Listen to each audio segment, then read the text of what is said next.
Сегодня расскажем, как сделать чесночно-масляный компресс. Он поможет в период простудных заболеваний, а также от других болезней. Необходимо головку крупного крепкого чеснока очистить и все дольки пропустить через чеснокодавку или натереть на мелкой терке.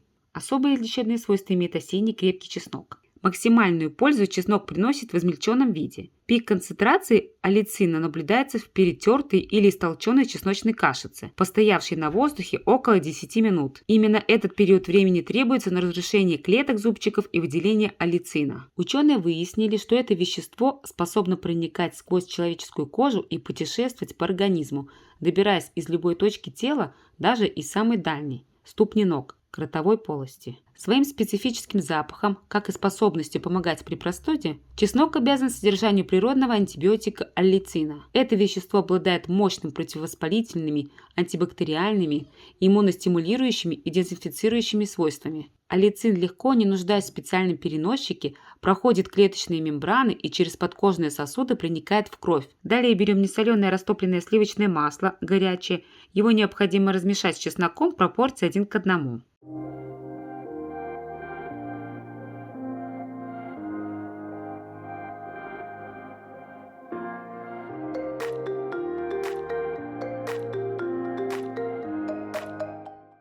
Такой компресс отлично поможет вылечить кашель, простуду, ОРВИ, укрепит иммунитет, избавит от многих болезненных ощущений. Чеснок облегчает боль в суставах. Показан при остеоартрите коленного, тазобедренного суставов, остеохондрозе позвоночника. Перед применением любого народного средства обязательно проконсультируйтесь со своим лечащим врачом. И это средство не исключение. Затем кладем на больное место марлю. Для ребенка 2-3 слоя. Для взрослого достаточно 1 слой. На марлю выливаем хорошо теплую частично масляную смесь и распределяем ее по поверхности.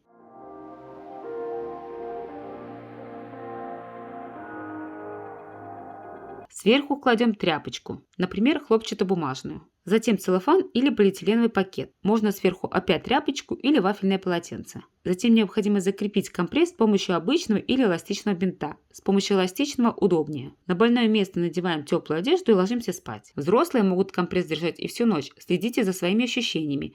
Можно обжечь кожу. Детям достаточно 1,5-2 часа. Если вы знаете, что ваша кожа чувствительна, то изначально положите компресс на 1,5-2 часа и проследите за реакцией кожи. После компресса место будет красноватым, его надо протереть и опять укрыть больное место, чтобы сохранить тепло до самого утра. При высокой температуре такой компресс делать нельзя. Коротко расскажем еще один рецепт от простуды. Как делать компресс от насморка? Необходимо растереть в кашицу 6 зубчиков чеснока, затем нагреть утюгом 2 салфетки из натуральной ткани и смазать ступни оливковым маслом. На салфетку накладываем наш компресс, пропитанный чесноком, закрепляем чесночный компресс с помощью повязки или эластичного бинта. Сверху кладем полиэтиленовый пакет и дальше надеваем носок. То же проделываем с другой ступней.